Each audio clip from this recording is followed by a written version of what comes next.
Кенде сиз берген протокол негизинде бүгүн күндө Протокол менен меморандумдун айырмасын билесиңби?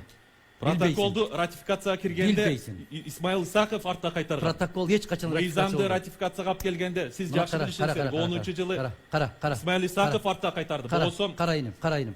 Протокол эч качан ратификация болбойт. Мына парламентте отурган Акбөкөндөн сура, парламентте отурган Камчыбек Кыдыршаевичтен сура. Эч качан. Муну менен дагы бир жолу эки чекендигиңди далилдеп атасың. Сабатсызсың, иним. Өтө сабатсызсың. Жогорку кеңешке киргенби айтыңызчы? Кирбейт ал жогорку кеңешке, протокол кирбейт жогорку кеңешке. Өтө сабатсызсыңар, билесиңби? Окуй албайсыңар да ошон үчүн. Ошон үчүн момундай болуп шпаргалка көтөрүп жүрөсүңөр. Билбейсиң да, айланайын. Жогорку кеңешке мыйзам кирет, закон о ратификации деп. Протокол кирбейт эч качан. 10 жыл издесең да таппайсың. Кирген 11-жылы комитеттен артка кайтарган. Кийин өкмөт муну кайтарган. Мен көрсөтөм азыр. Комитеттен артка кайтарса эмнеге айтып атасың мага анан? Кантип кирет парламентке?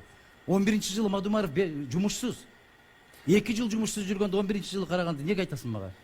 Анан экинчи мына протокол боюнча мен Адахан Кесебаев сөзүн тактап айтып коеюн, толуктап. Протокол эч качан жогорку кеңешке ратификацияга кирбейт. Может быть, закон о протоколе ратификации, это другое дело. Ошондон сиз өзүңүздүн билбегендигиңизди, сабатсыздыгыңызды айтып коюп атасыз. Протокол кирбейт.